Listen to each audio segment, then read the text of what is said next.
So thank you again for participating in this interview. I'm really looking forward to the discussion we're gonna have. Before we start, can you introduce yourself to the people who are watching? My name is Emilio Dabed. I'm a Palestinian-Chilean. I was born in Chile from a Palestinian family from Bejala. My family went to Chile long before 48, during the Ottoman Empire, at the end of the 19th century, beginning of the 20th. My parents were born in Chile. I was born in Chile. I'm a lawyer and a political scientist, a PhD in political science. I have taught and researched on law in general, and more specifically international law and human rights for a long time now, in different parts of the world, in Chile, but in France too, and in Palestine for 11 years, between 2007 and 2018. I have been teaching in New York for some time, and since 2018, I have been teaching law in Canada, in Toronto. And basically, my work is at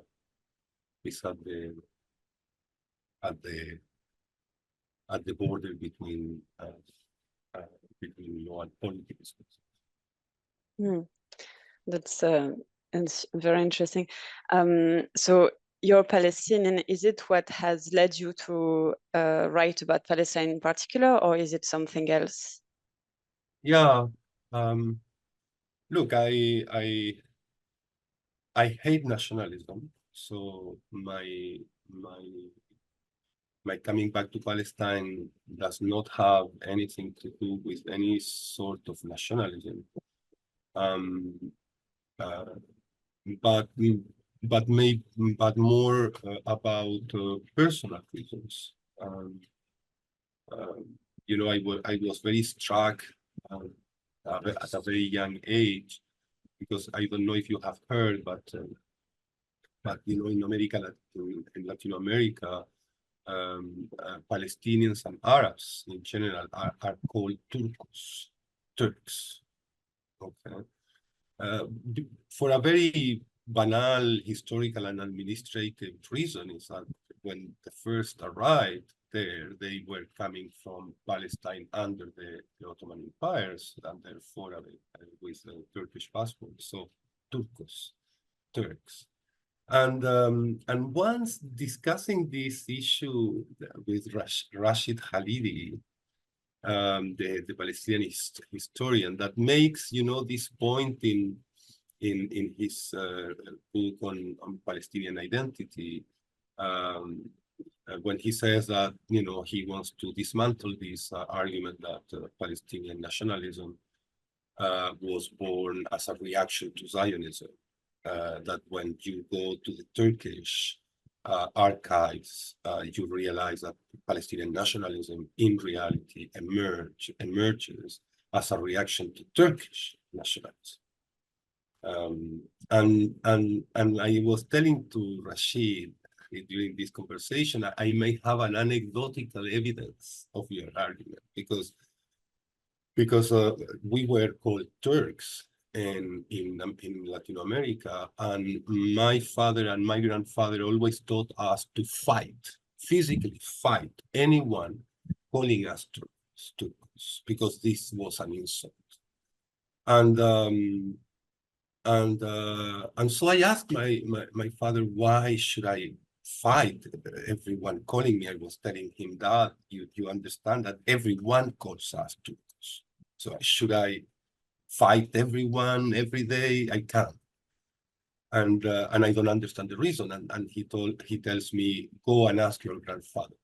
So I went to my granddad and I asked him, and he tells me, and this is how I knew that I was related to a place called Palestine.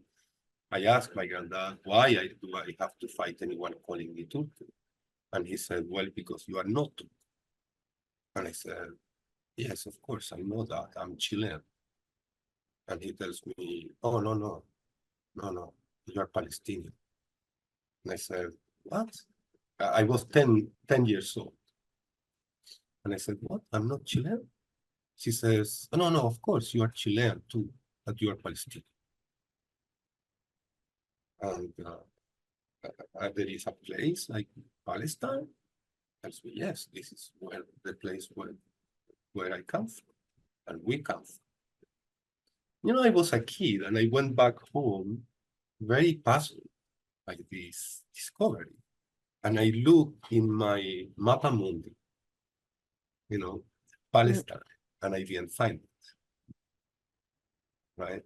It didn't exist. And this is the thing that awoke in me this interest for Palestine, to try to come back and understand where my family came from, why they had this strange accent that I never understood, why they had an accent compared to the grandparents of my friends who didn't, why my grandparents' household aesthetics was different from, I couldn't say, I couldn't point it, I didn't know, but I knew that it was different.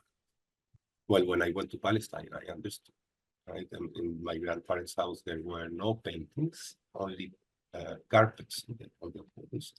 The house was much more lower than normal houses in Latin America, etc. So this is how I discovered, right, Palestine, and my interest for Palestine grew with years.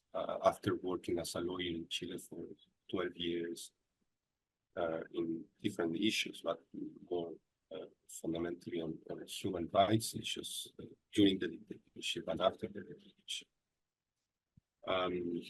I decided to go to academia because this is what I wanted to do, and yeah, I chose a road, a PhD that would allow me to come back to Palestine. I went there for the first time in 2006. I'm the first person of my family to come back to Palestine.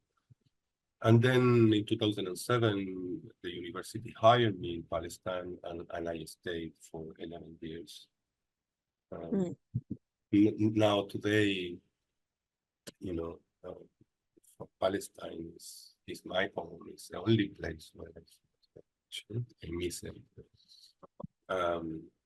And yeah, this is why I went back and how I went.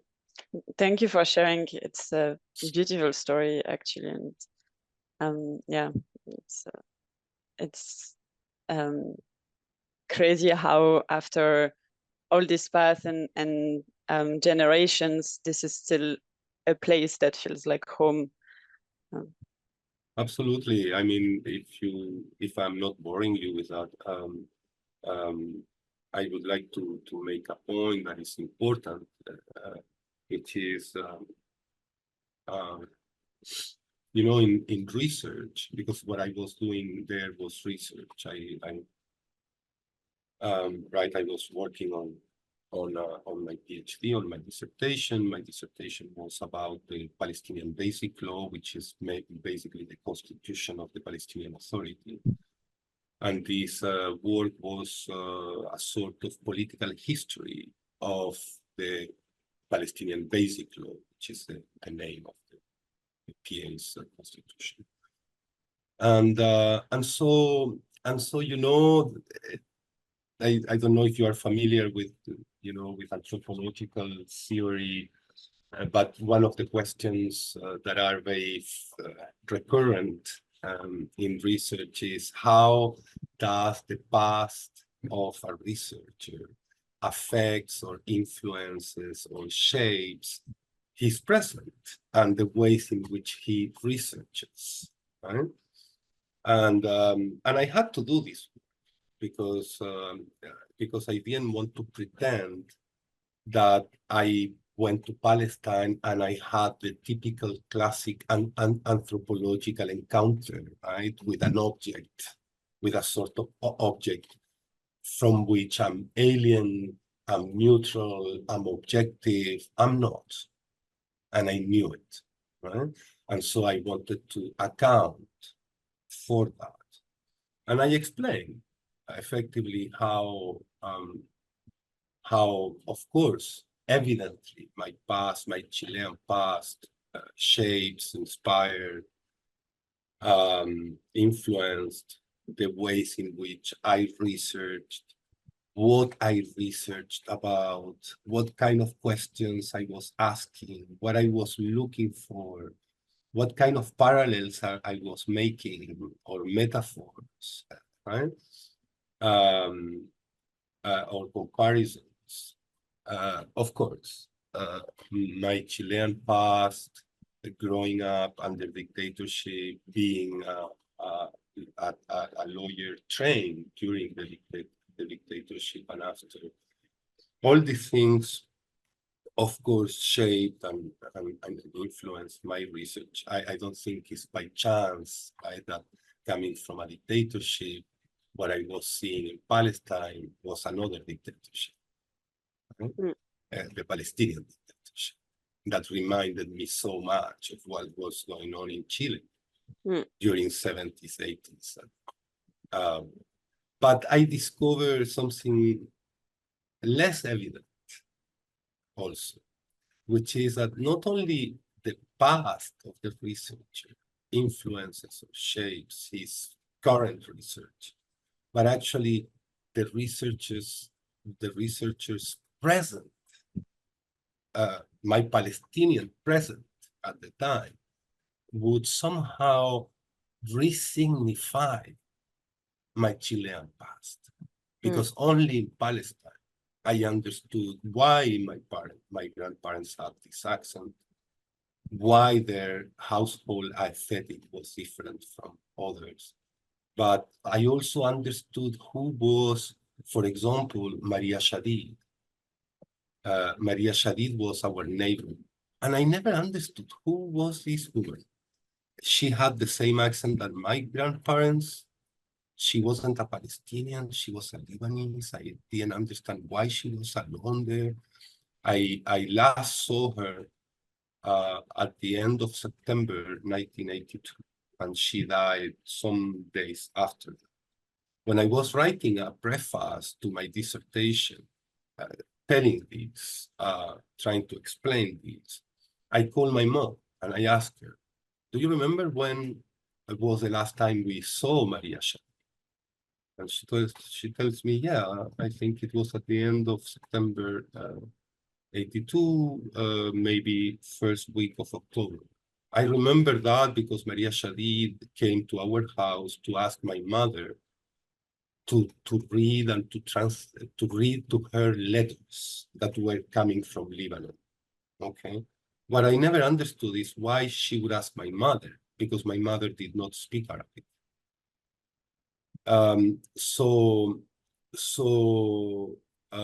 I understood that the family of Maria Shadid had come to Chile long before her, and that when the civil war started and Maria Shadid escaped the civil war in Lebanon, her family in Chile went back to Lebanon. And these Lebanese coming back from Chile, they had kids who did not speak Arabic. So they were writing from Lebanon to their aunt in Chile in Spanish. And this is why my mother could read to Maria Shadid these letters, that she couldn't because she didn't speak Spanish very well. So then I remember, you know, that the last day I saw Maria Shadid, the ambience at home was very heavy. She was crying. And, you know, in this way that Arabs do when the kids are interfering in a moment that is important, they would tell you, yalla, yalla, right? So that receded in my mind, and I only remembered it when I was writing my thesis, like 37 years later, right? And I understood that at the end of September 1982 in Chile, we were mourning Sabra and Chatila without even having a clue of it. Mm. This is what happened. This is why she was crying, right? Because she was married to a Palestinian who died, I think, in the massacre in Sabra. I mean, for me, it was really a resignification of my past. Things that I didn't understand, I understood. Things that I didn't know, I knew. And that gave a sense to this life in Chile and all these mysteries, right? A new signification. And so, as a lawyer on this side of your profile, can you share your perspective about the current situation in Palestine, so including in Gaza? Right. Well, you know, I honestly think that the moment doesn't feed the legal language. I don't think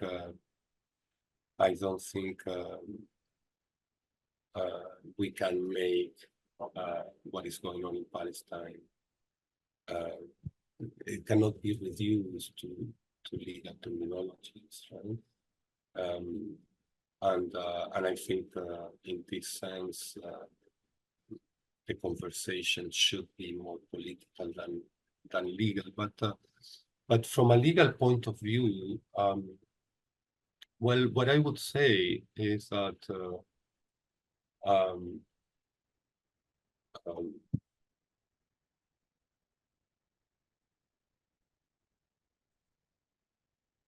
I mean, I think the most important legal impact that the current situation in Palestine has had is to somehow shatter the unjustified hopes that Palestinians have put on law in the last 30 years.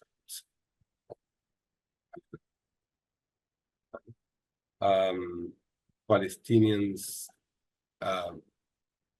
are, I think, understanding in a cruel way that actually, and this is one of the arguments that I make in a recent article that I published, Palestinians, I mean, it's not that they did not understand this before. I'm sure they did, but the situation in Palestine today clarifies to such an extent this situation, which is the fact that the international legal system, international law, generally, despite the promises that it makes in terms of equality, human rights, justice, these promises are constantly betrayed, and that actually the international legal system, unlike the promise that it makes about eradicating violence from global politics, has been rather an instrument of administration of violence, not eradication. And this administration of violence, I think, goes along very clear imperial, colonial, and racial lines. And a big part of my work has been devoted to that, to hammer, right, in our heads that law, international law in particular, is a complex tool that not only does not always deliver what it promises, but very often actually subverts our political claims. I could give you examples of that maybe later if you are interested. But the point is that we need to keep a very extremely critical perspective on law and international law and its role in struggles for emancipation.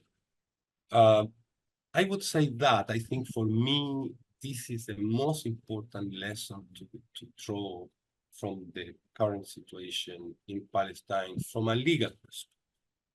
Of course, I could mention also the case of genocide of South Africa versus Israel and the recent decision of the ICJ regarding the illegality of the occupation, of the Israeli occupation, and how I think these two cases, well, one is technically a legal case, the other was a consultative opinion, I think will somehow shape, completely shape Palestinian political and legal and diplomatic strategies, right, for the decades to come, and that we should also have a critical perspective on these two cases. Again, this is an argument that I make in this recent article that I was mentioning,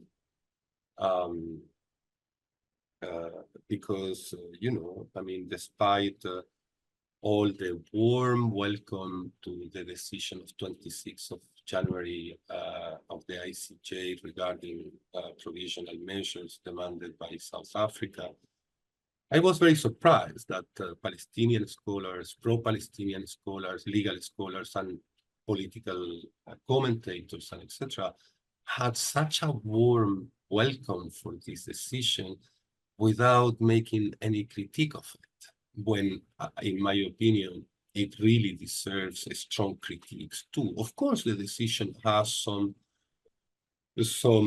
important positive dimensions, no doubt. I mean, and that these positive dimensions should be put at the service of advancing Palestinian rights. For example, without a doubt, the decision triggered third state responsibility in order to prevent genocide. The doubts that the Western countries could invoke before the decision today are unsustainable. Right? I mean, so on the one hand, it triggered third state responsibility to prevent and to punish genocide, and at the same time opened the door for a series of other legal actions against complicity in genocide, not only by states, but also by individuals, political leaders, or otherwise, right? And this is what we are seeing in different parts of the world. In Canada, we are starting a case, a legal action against the Canadian government for complicity in genocide and other war crimes. We have seen in the US, in Australia, in the UK. And so all these positive dimensions of the decision, there is no doubt they should be put at the service of advancing Palestinian rights. But we should do that without fooling ourselves. This is my argument, right, in this article. We should do it without fooling ourselves, because the decision has also a very negative dimension, which is that despite the court telling us that they have grounds to believe that it is plausible that a genocide is taking place in Gaza, and that the situation is so horrifying that it deserves or warrants provisional measures, the ICJ did not order the only measure that could have stopped the genocide, which is a ceasefire. And my argument is that the court did not have any legal or factual basis not to order a ceasefire, and therefore it chose not to order it. I ask why, and I respond to this question. Well, if there are no legal or factual reasons not to order a ceasefire, why the court did not order the ceasefire? Considering that the court, as an organ of the UN, has also a responsibility and obligation to prevent genocide. Right? But they did not order the only measure that could have stopped the genocide, which is a complete ceasefire. And I think the reasons, we can speak about that more later if you want, but the reasons is that in the same way that the international legal system, from a historical point of view and from the perspective of its practices, was not created actually to eradicate violence, but rather to administer it along imperial and colonial lines. Well, these dynamics are also driving the work of most international institutions, and the ICJ is not an exception in this sense. I will come back to this later, but before, so you were speaking about imperial colonialism, and could you speak a bit about what it means when we speak of colonialism in Palestine and in general as well? Right. Well, I think, settled colonialism as a paradigm of understanding the reality, not only in Palestine, in many parts of the world, right? For some time, lost its strength, right? Because somehow mainstream political opinions and historical perspectives were insisting, are insisting, that basically we live in a post-colonial world, that colonialism is something of the past. Right? This is not true. And this is not true not only in Palestine. This is not true in South America. This is not true in Africa, in many parts of Asia, right?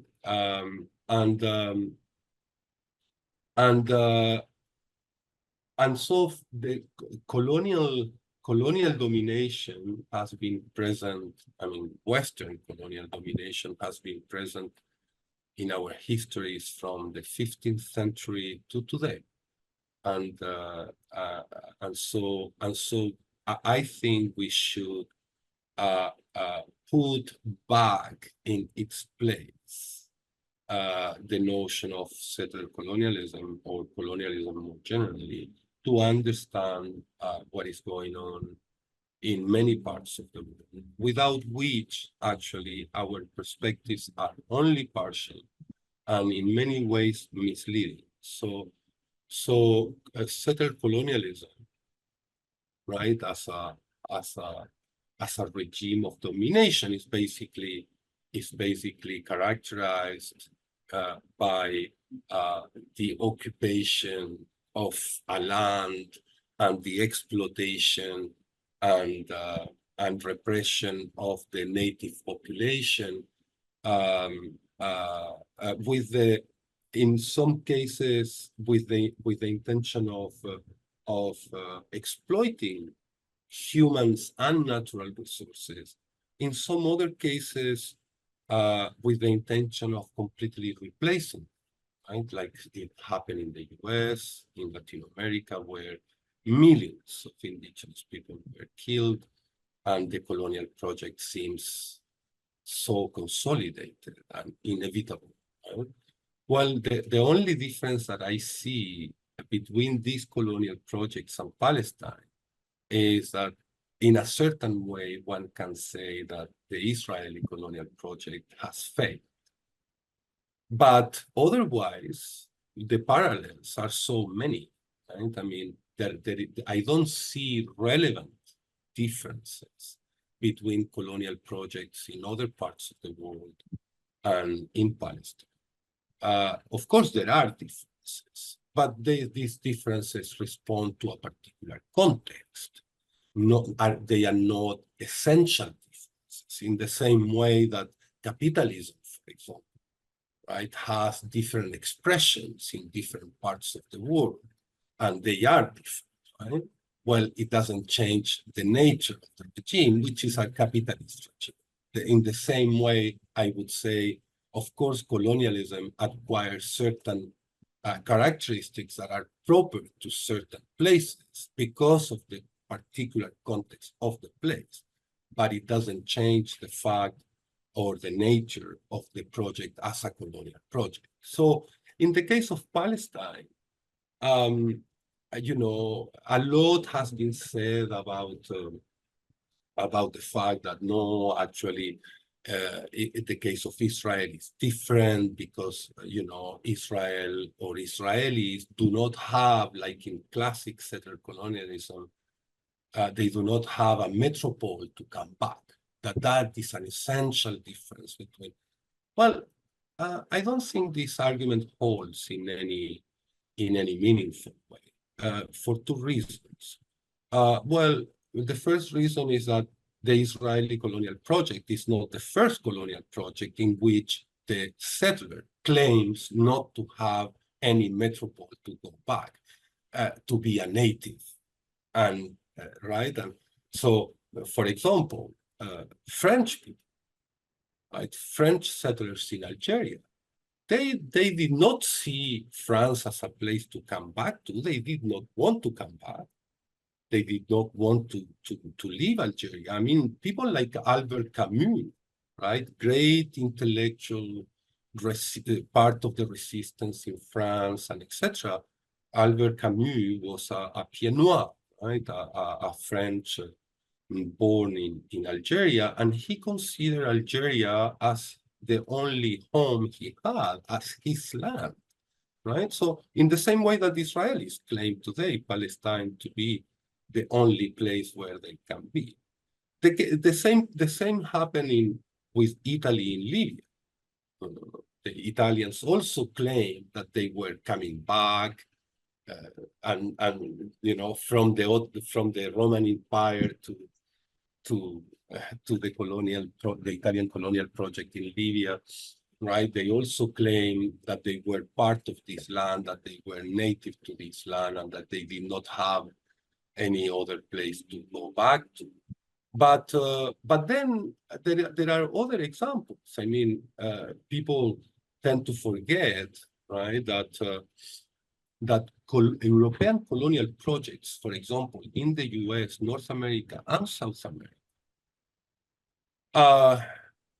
were not completed by Spain or by England, but actually by the republics that were created after their independence. And these people did not see England or Spain as a place to go back to, right? They did not have a metropole to go back to. They felt native to the land, and exactly like the Israelis claim today. So you see, I don't see really meaningful differences between the Israeli colonial project and other colonial projects, except for the fact that the Israeli colonial project, unlike the Spanish one or the British one in North America and South America, the Israeli colonial project is a fail. This is the only important difference that I see. Can you explain why the Israeli colonial project is a fail one?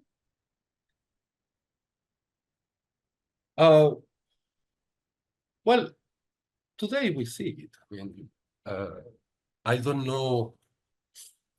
I mean, for very obvious reasons, right? I mean, they have been there 100 years trying to get rid of trying to get rid of Palestinians. And what we see is that Palestinians only increase their steadfastness and their attachment to the land and to their own national project, right? And at the same time, in order to maintain the Israeli state, the colonial project the Israeli colonial project has been forced to implement or to put in place a kind of regime that is first, unlike other republics created in North America and South America, which is completely dependent, which without the financial, military, political cover and support from the West simply could not exist. And I asked myself, for how long can a country of people who were imposed on a region and on people that they hate and despise fundamentally, and that has been so clear during the genocide in Gaza, how long can you last in a neighborhood when you hate and despise all your neighbors, and at the same time, your neighbors also despise you because of what you do?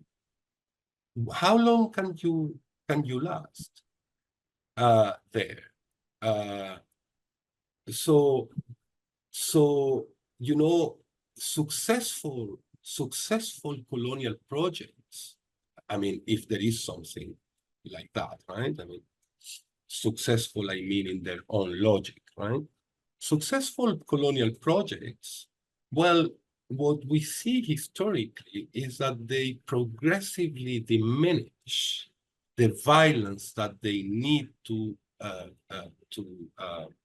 exert, because the colonial project has been normalized, the colonial project has been somehow accepted. There is a consensus on a new nation that pretends or likes to be thought as inclusive of all these people, and etc. And they are recognizing, like in the case of Canada and in South America, the natives, and they are valuing them and their culture and their language. Well, this is not the case of Israel, right? After 100 years of colonial domination, Israel, well, has, precisely because the colonial project is failing, the amounts of violence that they need to exert there are only increasing, to the extent that today we are in front of a genocidal society, right? Which is another part of my argument to say that this is a failed colonial project, because the genocide in Gaza is such and particularly the fact that they are being brought to the ICJ for the crime of genocide is such a devastating indictment, right? A colonial society that was created unfounded, it was created unfounded after the Holocaust, the mass killing of the genocide of Jewish people in Europe, and that was supposed to be the reflection of the never again, right? Is being brought to the highest international judicial instance precisely for the crime of genocide. This is such a devastating indictment, right? I mean, actually, Israeli society had the possibility of choosing between being the reflection of the never again, right? Or somehow succumbing to this classical psychological mechanism of a victim, right, becoming a criminal, and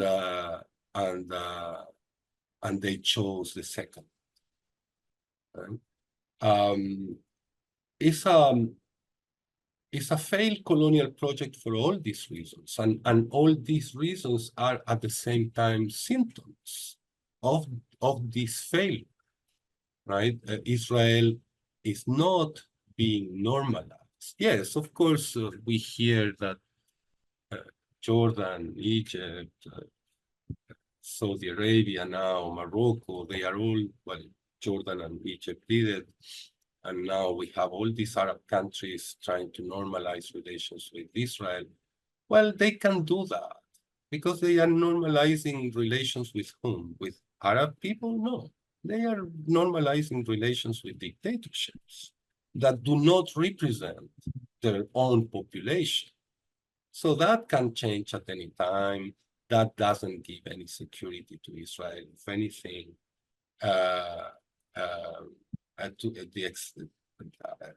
with the exception of the fact that if they want to keep this situation going on, they will have to maintain these dictatorships forever.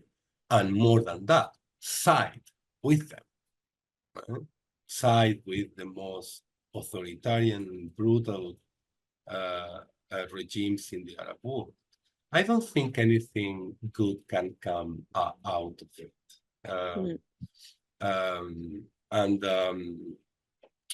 Yeah, this is why I think the Israeli colonial project is a failed project. It's not just that they will not. It's not just that they will not manage to end successfully the colonial project in the West Bank, but I think what is going on today puts really in serious question the very existence of Israel as such. Because when you think about, well, a genocidal society should not, has not, and should not have a place in this. This is an affront to our most basic political and moral principles, right? To say that the solution to this, to the Palestinian condition, is two-state solution. It's like saying that the solution to the South African apartheid regime could have been the division of South Africa, giving the majority of the territory to white racist settlers and the minority or the land left to Black people, so that white racist settlers could continue with their colonial and racist violence in their own state. This contradicts all our moral and political principles. I think the only solution that is close to a just solution is one state, one democratic state of its citizens, and where Zionism is defeated, basically. And Israeli society is desionized, like we did in Germany with Nazism, like the US did in Iraq with Baathism, etc.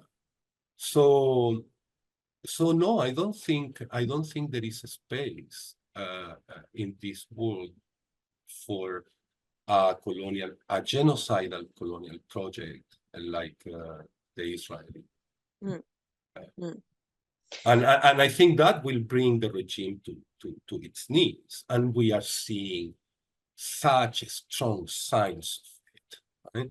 Some people say, well, Israel has never been stronger than today.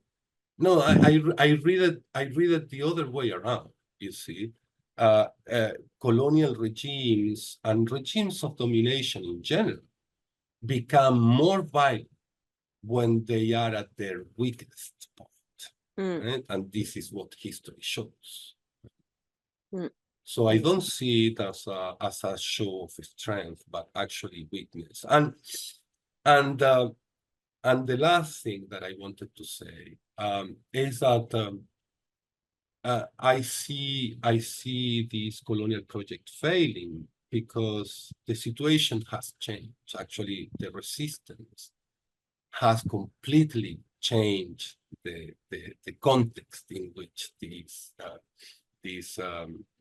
struggle is being carried out, right?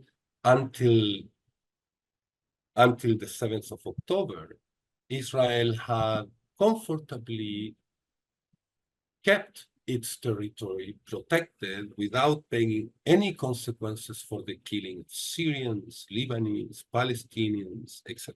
Well, this situation changed, not only because of the Hamas attack on Israel, but also because of the role that other resistance movements are playing, such as Hezbollah in Lebanon, but also in Yemen, right? So it's the first time that we have seen the Israeli territory shrink.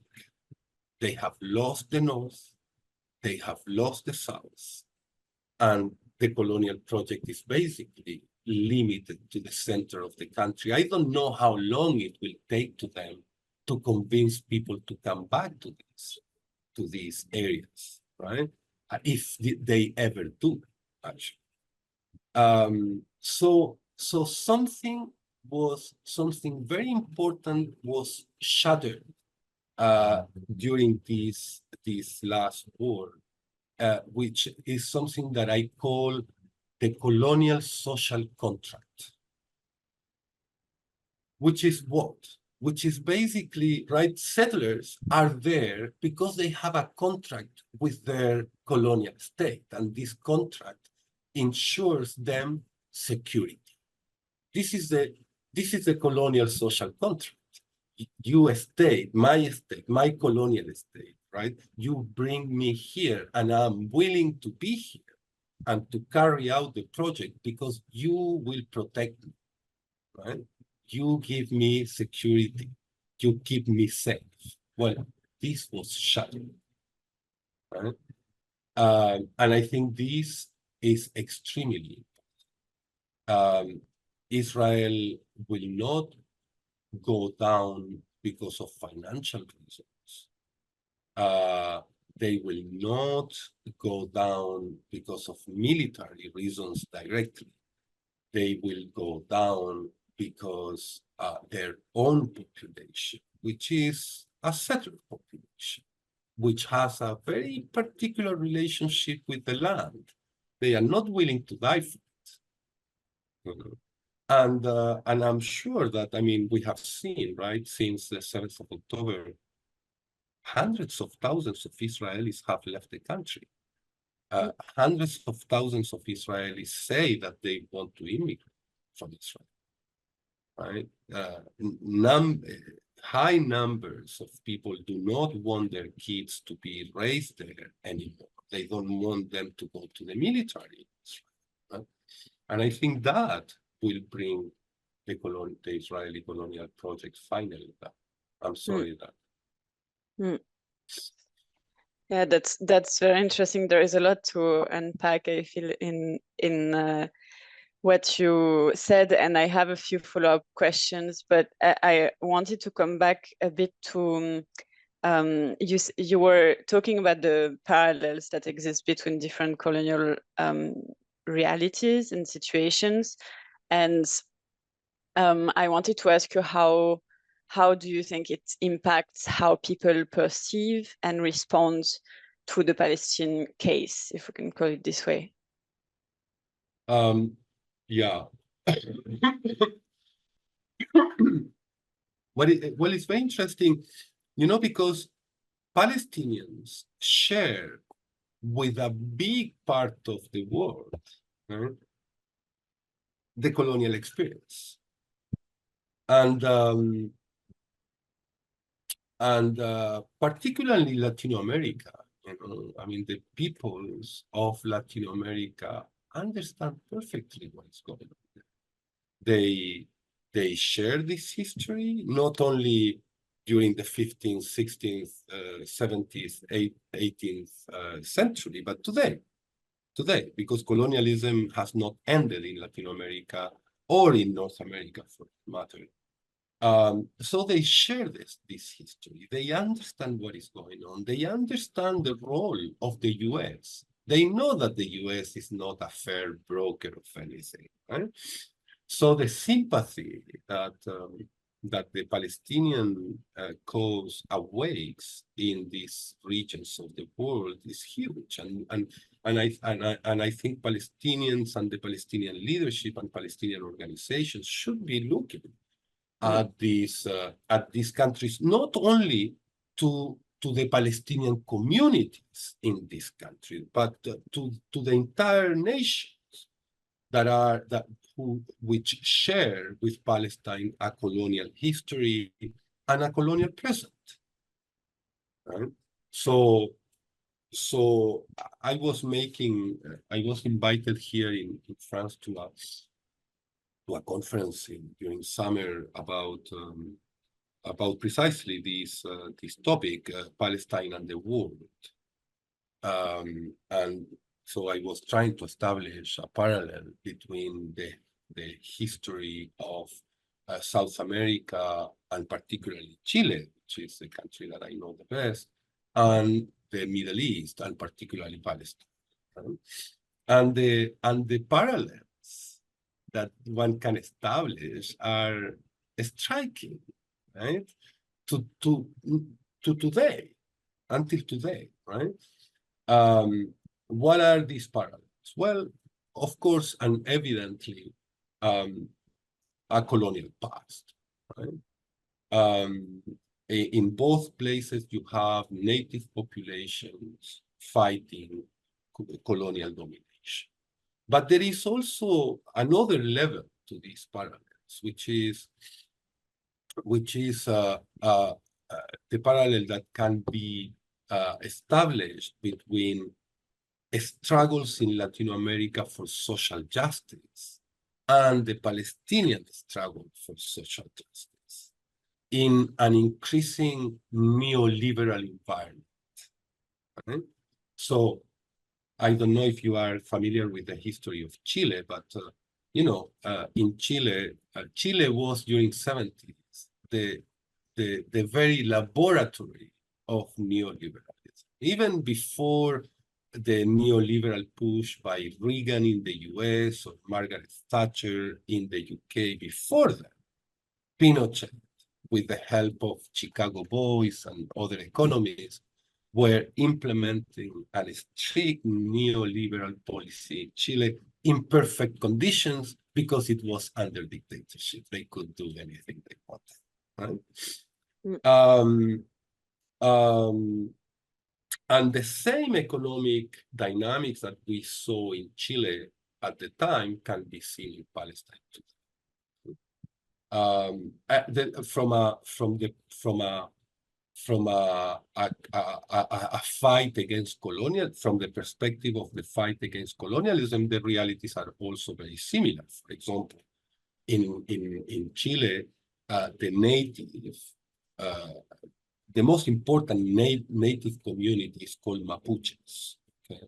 Well, Mapuches have been subjected to the same kind of tools and mechanisms of domination that we can see today in Palestine, right? They have been subjected to exceptional laws and militarism from the colonial time, the proper classic colonial time, but then during the beginning of the Republic also, in which time the colonial project was actually finalized with an extreme violence, to Pinochet's policies of looking at anti-colonial struggles as terrorism, right? And applying to Mapuche people in Chile anti-terrorist laws that he issued.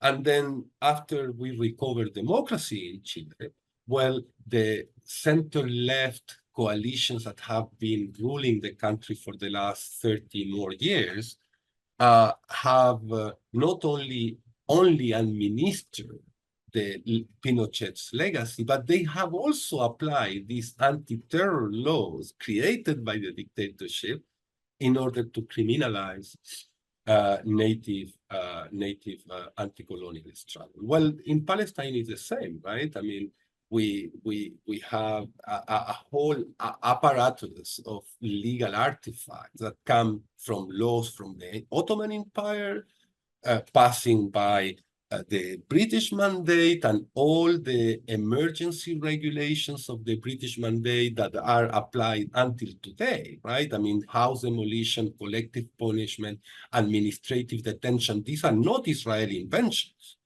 These are mechanisms and tools that were first applied by the British Mandate and consolidated in their laws in Palestine, basically the emergency regulations of 36, 39 to fight against the Great Revolt in Palestine. Right?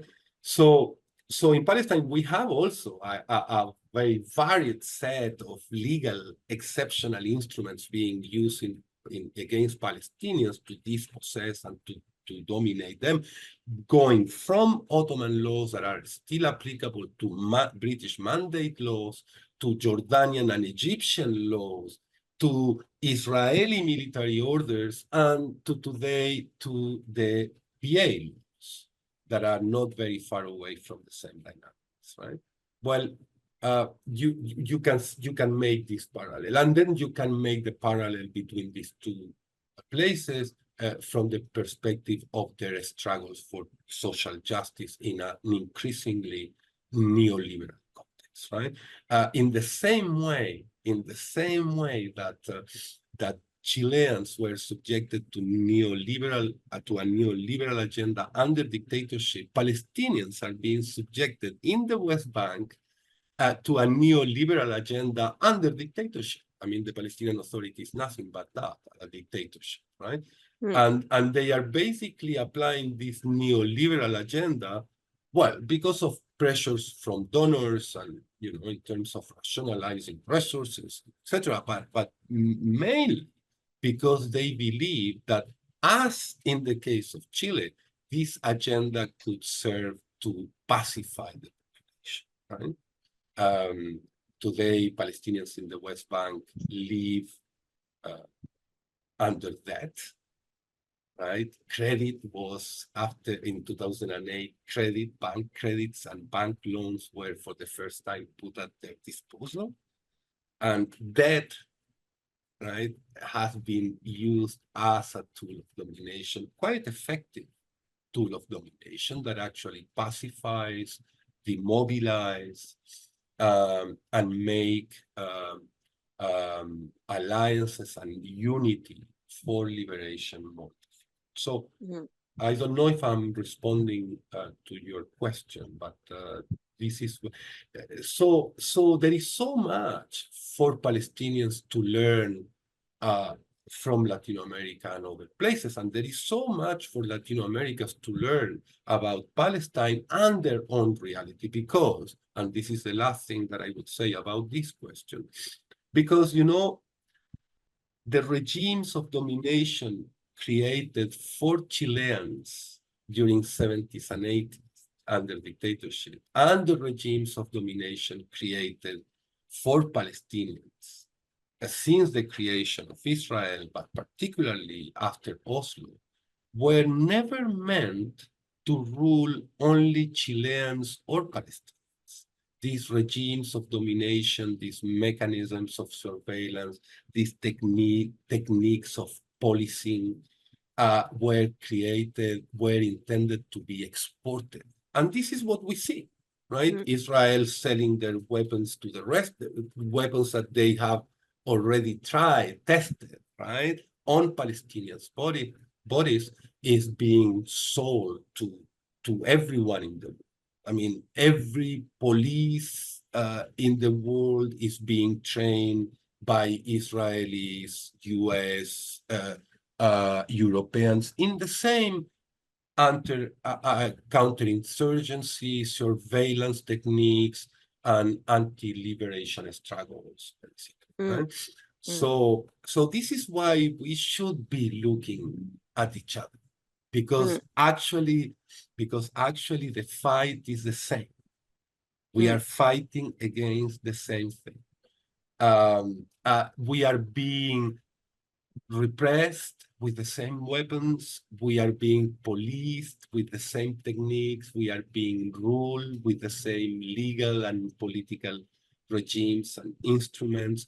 And these parallels are not only cannot only be seen in the weapons being used or in the techniques that are employed, but in the very marks, Juliet, that these violence live in the bodies of the subjects. I mean, it was a striking thing to see that while in Palestine, the people in the Great March of Return were losing legs and arms, in Chile, people were losing eyes and other parts of their body, right? Yeah, so I think we have so much to learn, not only of the kinds of domination, regimes of dominations that we are subjected to, but also about the resistance that this domination produces. So you were talking before about how international institutions in general, and including the ICJ, for example, are here to administrate violence, and as part of colonial imperialism. Can you explain a bit further about, or take us through the history of these institutions and their current practices, and in what way these institutions are colonial, and also are all international institutions colonial? Are some more colonial than others? All of this. My argument actually is that it's not so much that that these institutions or the international legal system is colonial. My argument is rather that the international legal system administered violence along imperial and colonial lines. Now, why I'm saying that? Because I think it's important that people understand that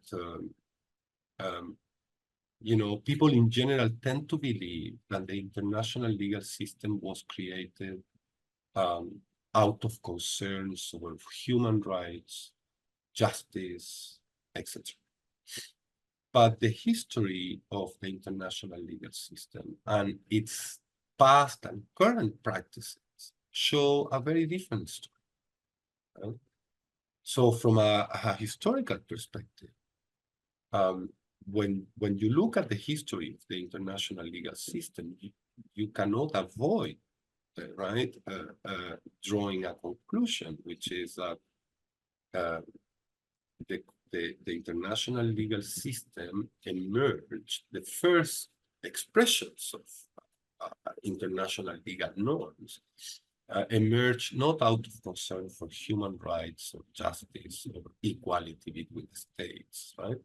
But rather as a colonial tool, right? So what are the first expressions of the international legal system, at least the contemporary?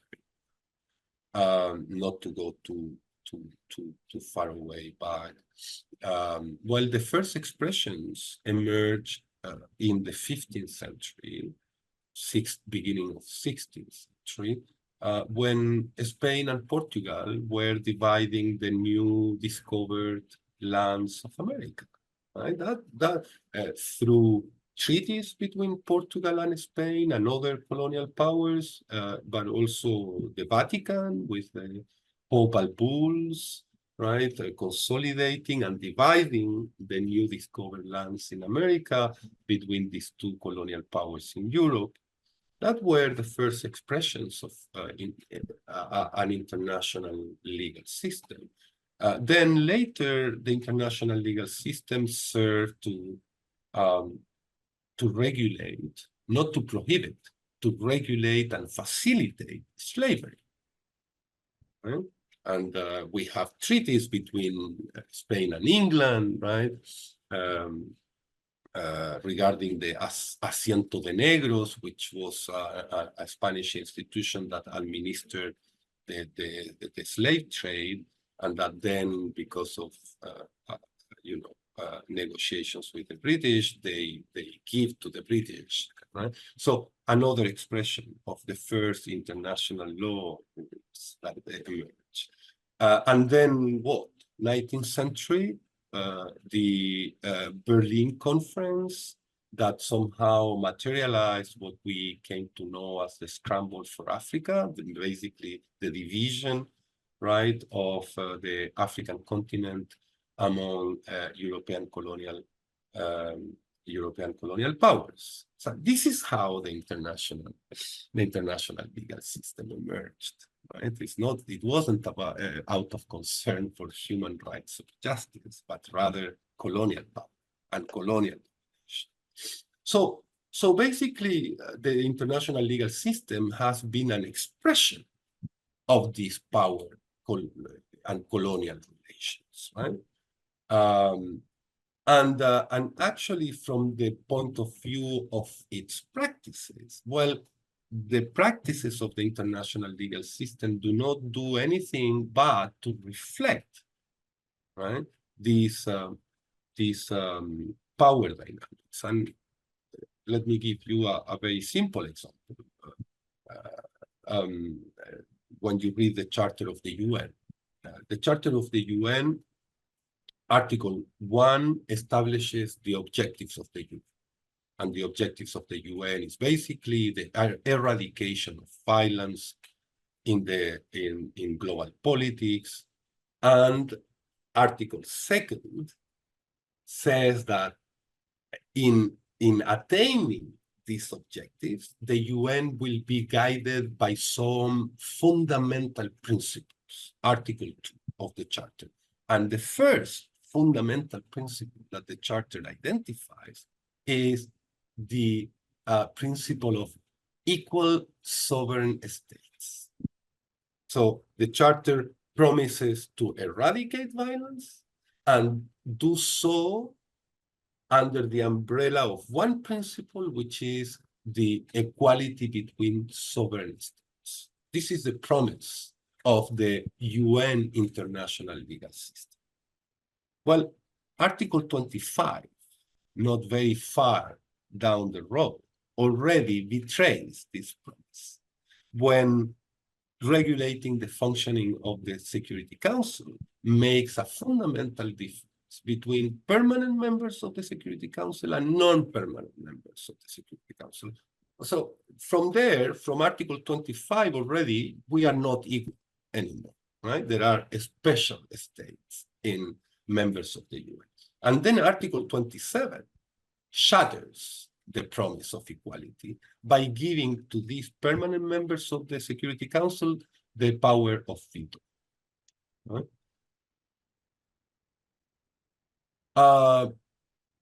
Well, the power of veto, the history of the UN shows, has been used not to eradicate violence, but actually to allow my violence and to prevent your violence, right? Praising my violence as a fight for democracy and human rights, and criminalizing yours as terrorism, illegal aggressions, etc., etc. So, and when we look at how this operates, well, I came up with this notion of administration of violence that seems to me to be very useful because explains much better what we see, right? There has not been anything anything such as eradication of violence in global affairs, but rather administration of violence. And what do I mean by the concept of administration of violence? I do not mean that the international legal system blindly and idiotically simply reproduces violence, right? What I mean, what I refer to, I mean, the concept of administration of violence refers to the dynamics by which parameters, imperial and colonial parameters of what is legitimate violence that can be supported and illegitimate violence that should be criminalized, or who has the right to defend themselves, for example. All these parameters are introduced into the law, while the law silences the violence that it inflicts. So this is how I understand the concept of administration of violence. And look, I mean, effectively, I think this concept allows to understand much better what we see. Why we criminalize certain violence, but we praise other violence. Why we have such strong reactions in front of the Russian aggression in Ukraine, but we don't move a finger regarding the genocidal violence of Israel in Gaza. Why can we invade Iraq, right, against the will of the Security Council and the entire rest of the world? While we criminalize the violence of the Ansar Allah in Yemen, which in my opinion is one of the few non-state or state actors, depends how you look at them, right, that are actually fulfilling their obligations under the Genocide Convention. Right?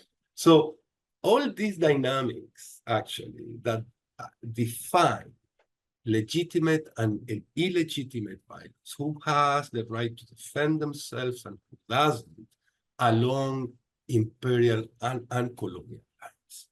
Now,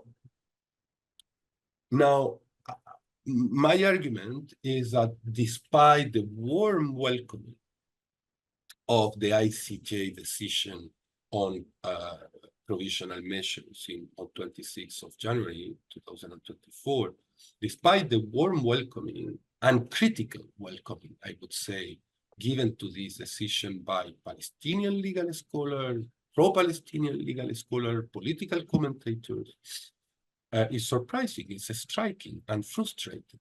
Right?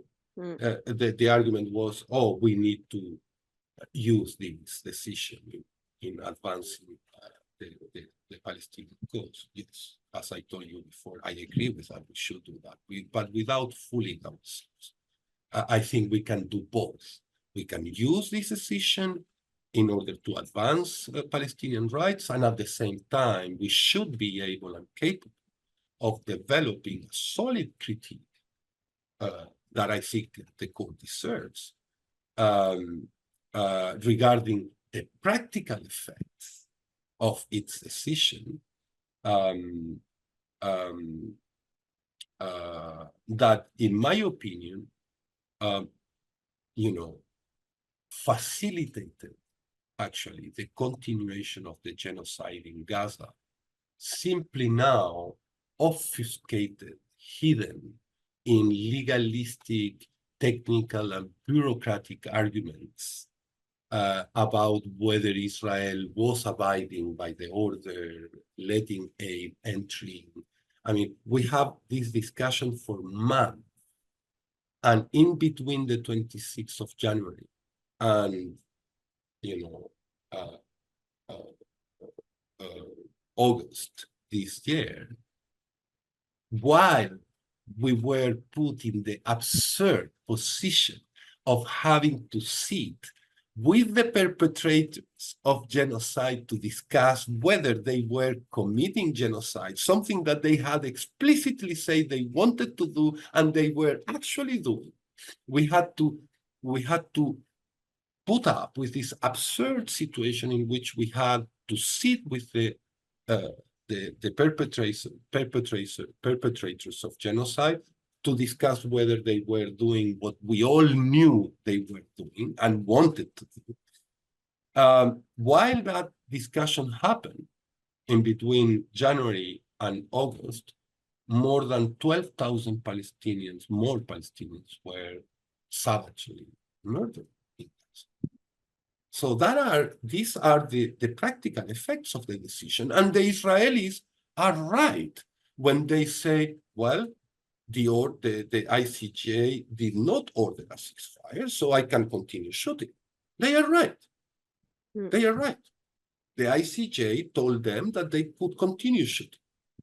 That the only thing that the ICJ asked Israel to do is to do everything in its power to avoid genocidal acts. So we were basically put in the position of having to discuss whether issues of proportionality, human chills, when in reality we all knew, because they had said it explicitly, that they wanted to turn Gaza into a parking lot.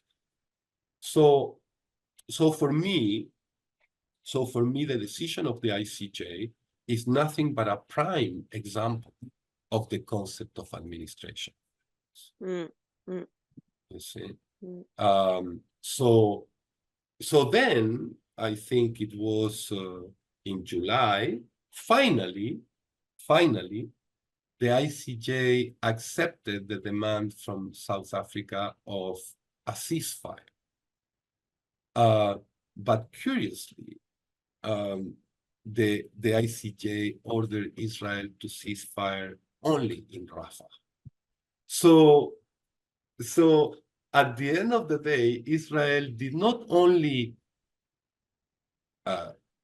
violated the order because they attacked Rafah, but they were legitimate in continue bombing the rest of Gaza, right?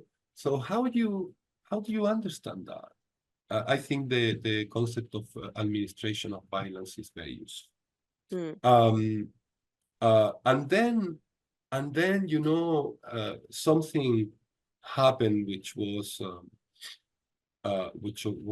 really surprising. I mean, yeah, it was surprising because Jan Donahue, the former president of the ICJ, the person that read the decision at the time, you remember her?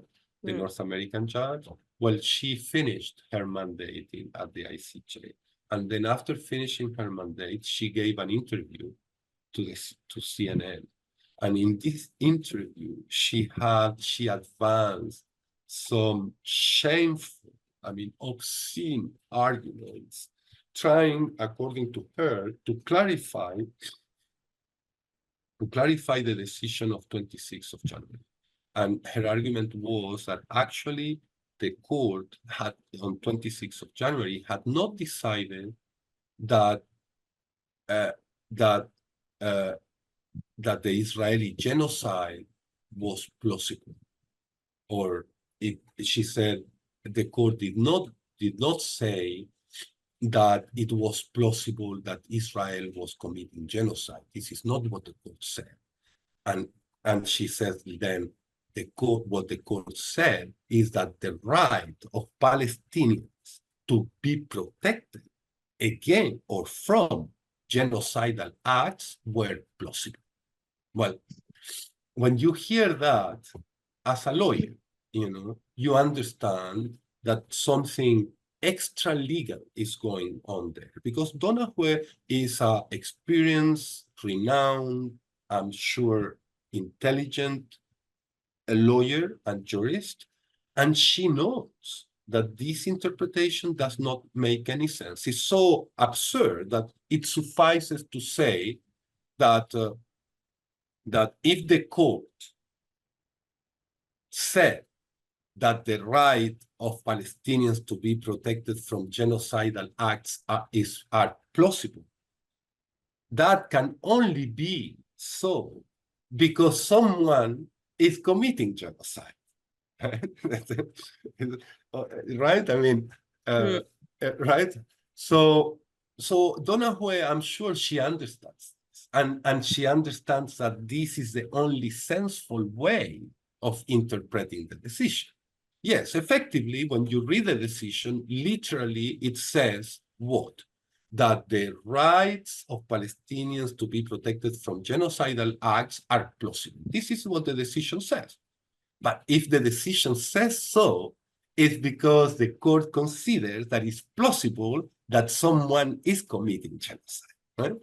And she perfectly understands that. So you ask yourself, why Donna Hue will make a mockery, such a mockery of herself and her profession?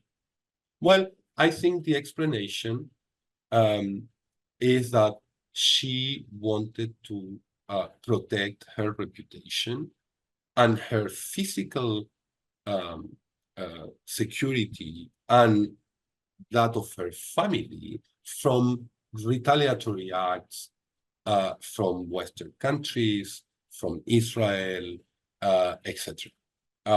She wanted to keep her prestige and legitimacy among circles of power in the West.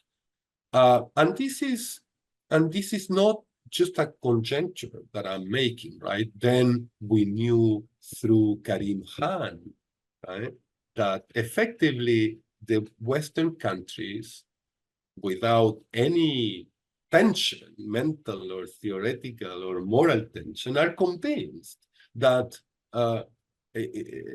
international legal institutions like the ICJ, the ICC, literally someone, a high official, a US official said that to Han, according to his interview to CNN, told him, don't you understand that these institutions were created for Black people in Africa and thugs like Putin?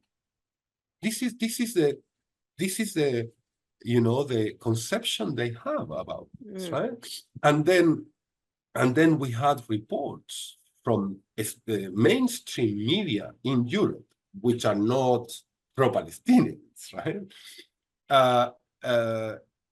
Reporting that Bensouda, the former prosecutor of the ICC, in the same way that Karim Khan was being subjected to pressures, threats, etc., and possibility of retaliatory measures, while Bensouda had been subjected to the same, to the extent that she was followed, she was threatened, her and her family, with her life, because at the time the ICC had suggested its intention of initiating investigations on possible war crimes committed by the US in Afghanistan and by Israel in Gaza.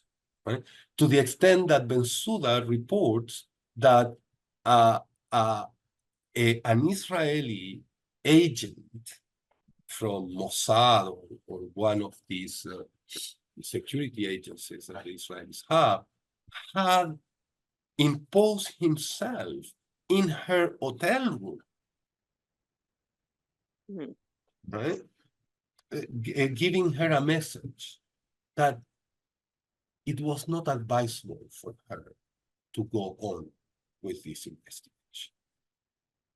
So I think Donna Hue and the court, the ICJ itself, actually, was afraid of the consequences of ordering Israel a ceasefire.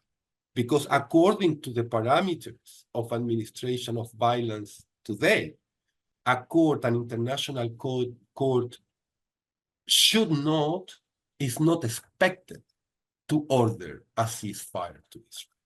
Its legitimacy would be seriously at risk. Remember that when the ICC suggested the initiation of investigations for war crimes by the US in Afghanistan, the court was sanctioned. Judges were sanctioned. Bank accounts were frozen. Visas were revoked for them. So, and the court, of course, was accused of anti-Semitism, absurd decision, etc. Disgraceful. The legitimacy of the court was put in question. I think the ICJ was responding to the same fears. And Donahue somehow giving this interview is nothing but an example. Mm. Right? Mm. She made a mockery of herself by trying to protect herself, her position within global powers, and maybe protecting her family. Yeah. And do you think that in this context, the institutions that exist or the countries that pressure them that there can be change in these practices, and how? And if not, is there an alternative that can exist? Well, I'm sure that institutions like that can be changed, yes, if there was a will to do that. Right? But this is the whole problem, is that. And can this will be forced, for example, by globalization, resistance? Well, I think we should work towards that, but the chances of getting meaningful changes in this sense in a short term, I think are very thin, right? I think the only way is a total restructuring of the international legal system. And for that, you need a restructuring of power relations, right? Well, empires fall, right? This is what the history teaches us, and this international legal system is not the first one, right? Before we had the League of Nations, and before that we had something else. So this international legal system inspired in the UN Charter is not the first one, and I'm sure that it will not be the last one, precisely because of the needs to reform it, right? Which are being very vocal in the global South today. The need to reform the Security Council, the need to reform the UN. For that, we need a change in relations of power in the world. I am convinced that will happen. When? That is a question that I cannot respond. The only thing that I can is to rally my work to the work of so many thousands or millions of people working towards that, right? With the hope that that will, well, at one point change. Now, look, I don't want to be misunderstood, because when I say the international legal system responds to power relations and not concerns of justice and human rights, when I say the ICJ decision is a reflection of it, when I say that the ICC fear to initiate any investigation against Israel, and now the delay in the decision on the arrest warrants against Netanyahu and the others, when I say all these, I'm not suggesting to abandon international institutions. What I'm trying to suggest is that we should have a more critical approach, particularly lawyers and legal scholars, to our tool, right? And not to fall into naive positions assuming that because we are using international law, we are in the right side of history, and we will get the right results finally, eventually. It could perfectly be that we never get the right results. That even more, moreover, it could perfectly, I can perfectly see happening that we get something else, something that we did not want, precisely because I think that law is a complex, tricky instrument that changes our political claims and aspirations when you translate them into the legal language, and more than that, sometimes even subvert them.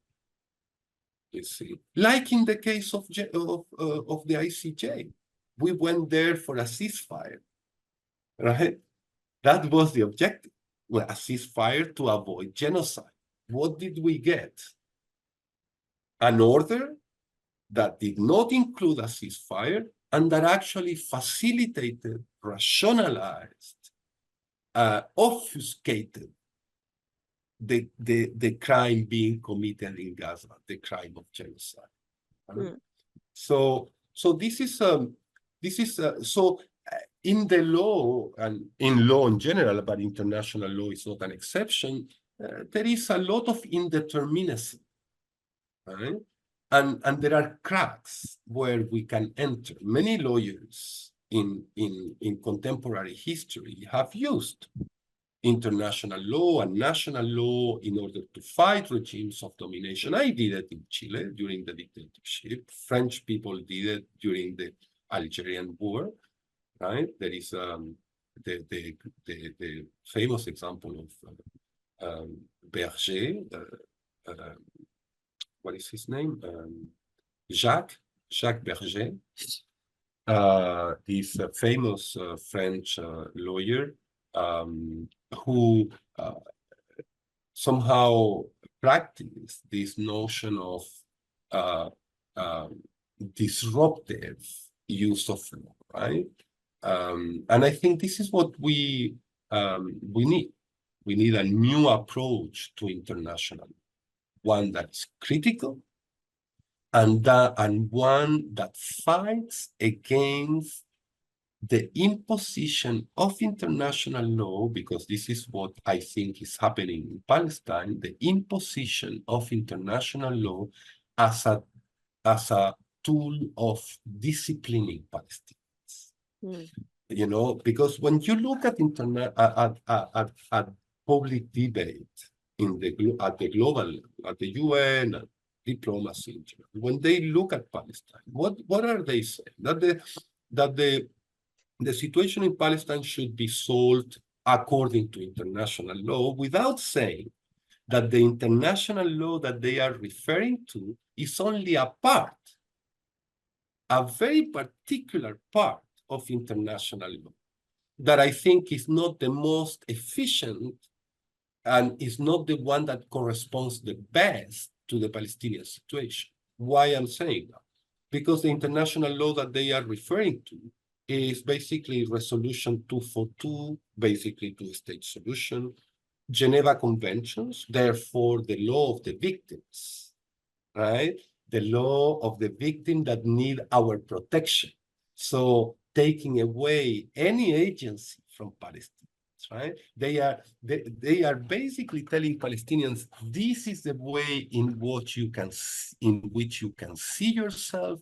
This is the law that defines what you can want and what you can desire to be, etc. So I think international law is being used as a disciplinary tool for Palestinians, imposing on them a two-state solution that I think is not a solution, it's not a just solution. So this is what I think what we need. We need to continue using international law, but at the same time developing a critical perspective on it, identifying the cracks that allow us to bypass power relations and to advance Palestinian rights, and to strongly fight the use by Western countries of international law as a disciplinary tool for Palestinians, telling them what they can be, how they can see themselves, and what they can desire. So according to international law, Palestinians can only desire a two-state solution. Well, this is an imposition that is being forced on us even before Palestinians have the opportunity to have a democratic, open debate on what Palestinians want. Right? So this is what I would say regarding are all these institutions colonial? Can these be changed? I would say yes. For that, we need a critical perspective on law, and we need to fight certain Western tendencies to accommodate or to resort to only a part of international law to try to solve the Palestinian question, using it as a disciplinary tool. Just to clarify what I'm saying, forgive me. There are, in international law, there are many corpuses. There is international humanitarian law, which is basically the law of the victim, right? A victim that needs protection, etc. Well, this is not the only corpuses of law in international law that are useful to Palestinians. I think there are other corpuses of law that are much more useful and actually better reflect the situation in Palestine and how could we solve the situation in Palestine. And I'm referring basically to the additional protocols to the Geneva Convention signed in 1977. Why I'm referring to them? Because these protocols are very important, are crucial in the international law shaping of struggles for liberation, struggles against foreign domination, colonialism, and racism. So in the Geneva Conventions, when you read the Geneva Conventions, you find out that in the Geneva Conventions, so you find out that Geneva Conventions are applicable to international armed conflicts. Right? There are also other norms that are applicable to non-international armed conflicts. But let's stay in the international armed conflict. So the Geneva Conventions define international armed conflict as the conflict between two or more states, and therefore these conventions were not applicable to Palestine. Right? So in 1977, the PLO, with other revolutionary and independence movements in the world, pushed at the UN for the signing of the additional protocols to the Geneva Convention. Additional protocol number 1, basically what it does is to expand the concept of international armed conflict, to expand it, to include also the conflict between a state and a national liberation movement fighting against colonialism, racism, or foreign occupation, and makes immediately applicable the Geneva Conventions also to this kind of conflicts. You know, now the additional protocol number 1, while recognizing that the fight of liberation movement, national liberation movements with a state dominating their people is also an international armed conflict. Well, the consequence of this recognition is that you recognize colonialism as a crime, that the occupied or the dominated is not just a victim, but is an agent of its own future, who has rights and a particular right, which is a right of resistance. And so that allows us to completely reframe the situation in Palestine to better understand what happened on the 7th of October, right? Because if you look at it through the lenses of terrorism, you simply do not understand what's going on. But again, there are laws under international law, there are legal corpuses that perfectly allow us to legally understand this, and correctly, in my opinion, understand the situation in Palestine and what is going on today. Mm. Yeah, thank you so much. That's very interesting. And so before you talked about one democratic state as a solution, and in the vein of what you just were explaining, that the international law can be interpreted in, or let's say selected in different manners. So for the way Western states or Western actors interpret international law, they would say that one democratic state contradicts it. Can you elaborate a bit on that? What do you have to say about this? And can it be, on the contrary, can it be framed as in adequation with international law? Right. Yeah, sorry, I saw this question in your questionnaire, and I thought it was very interesting. Now, because effectively one could argue that a one-state solution, right, it contradicts international law today, right? Because it would mean the disappearance of Israel, and therefore a violation of Israeli sovereignty. But the issue, I think, should be looked at in a different way. A one-state solution does not prevent sovereignty for Israelis. What it prevents is a exclusive and exclusionary sovereignty, which is a Zionist sovereign aspiration. Now, does it contradict international law? I don't think so. I don't think so. First, because this two-state solution as the main dominant imposition, right, on Palestinians,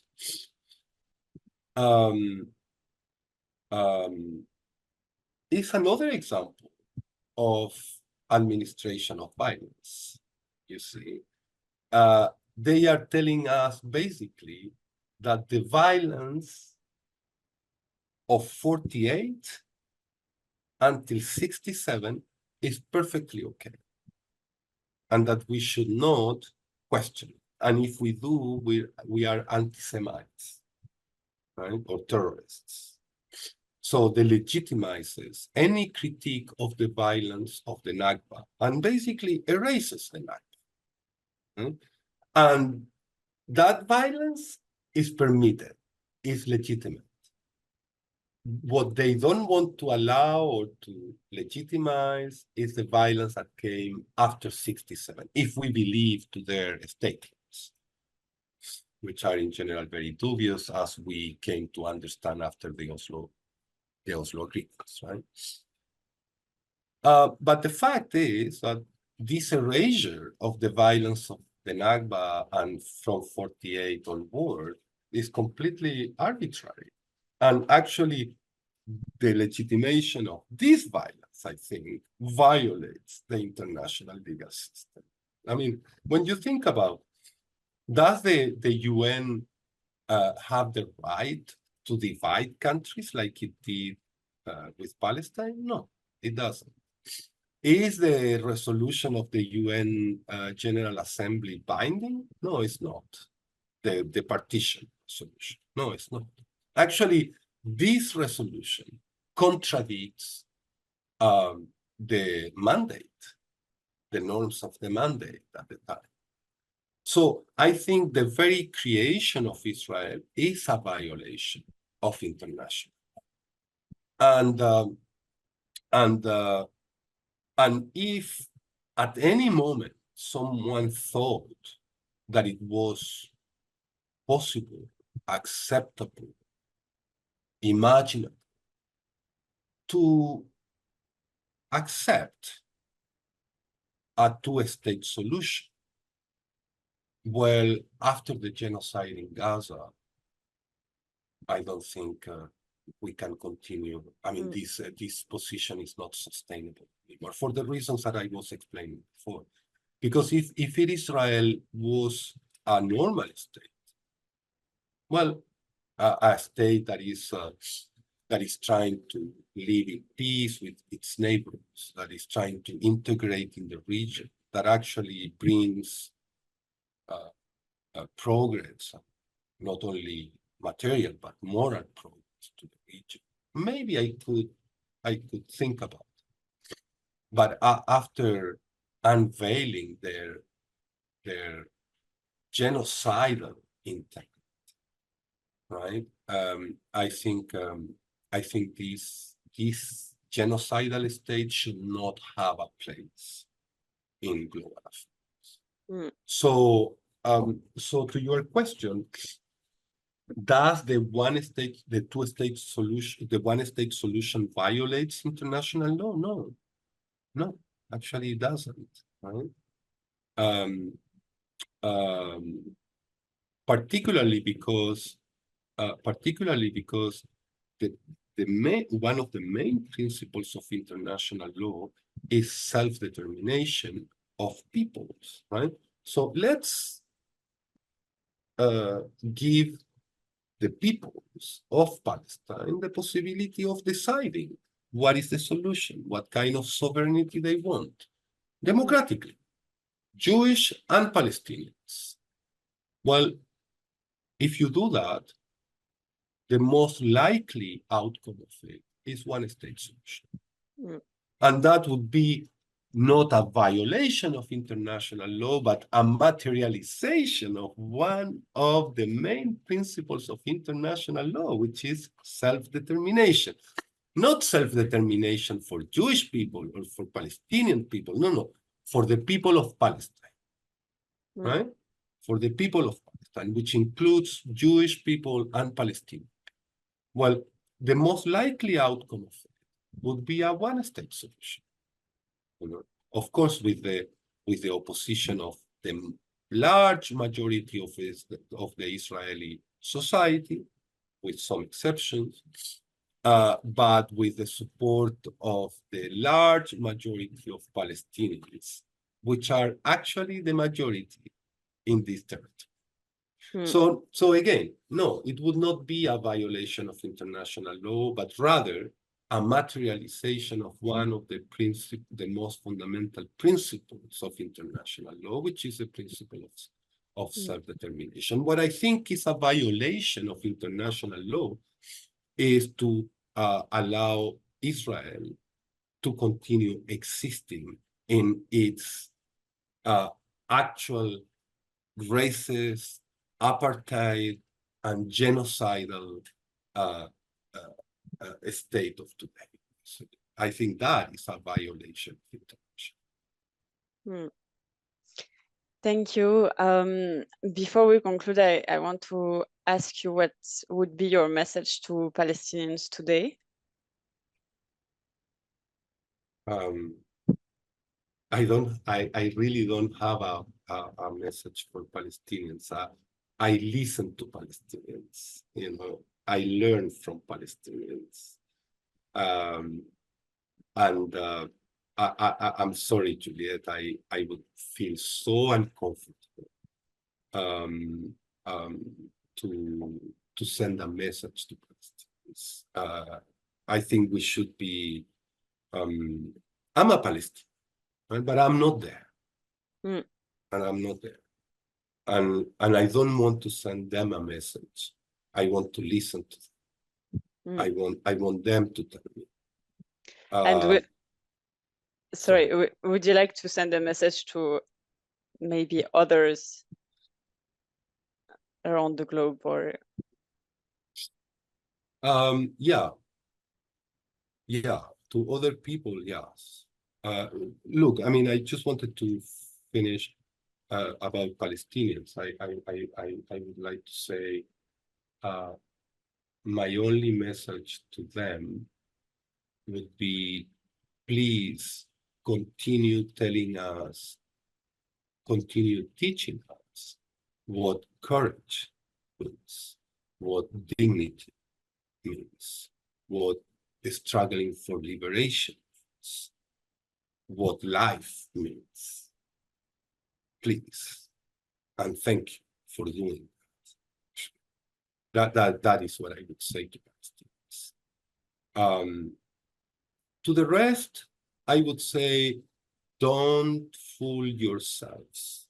If you think that this genocide is too far away from you to worry about, you are wrong. Because what this genocide is telling us is that this could happen anywhere, at any moment.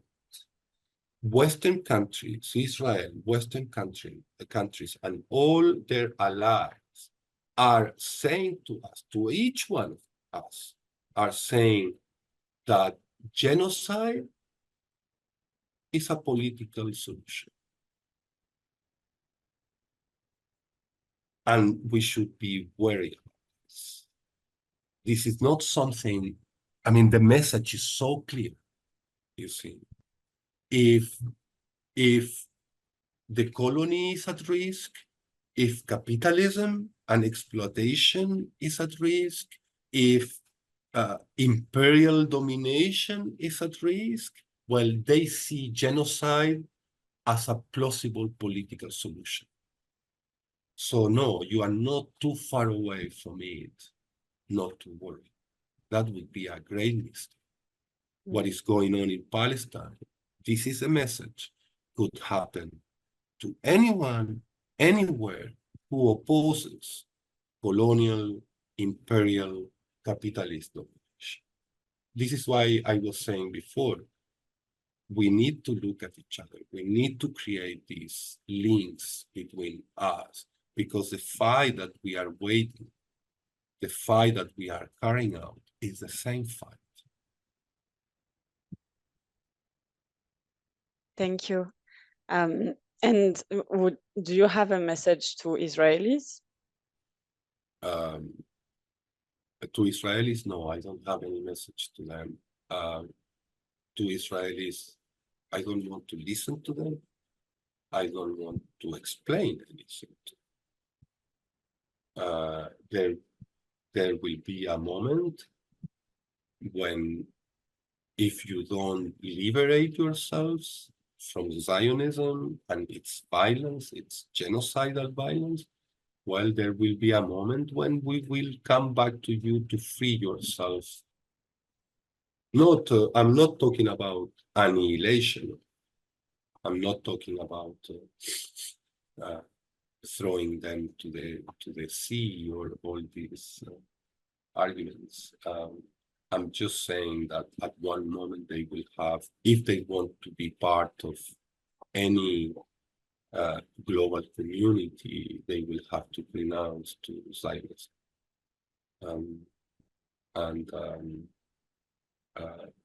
Yeah. Well, that was a great conversation, Julie. Yes, Thank it you. was so interesting, and we covered so many things. So that's great that you were able to take the time for this.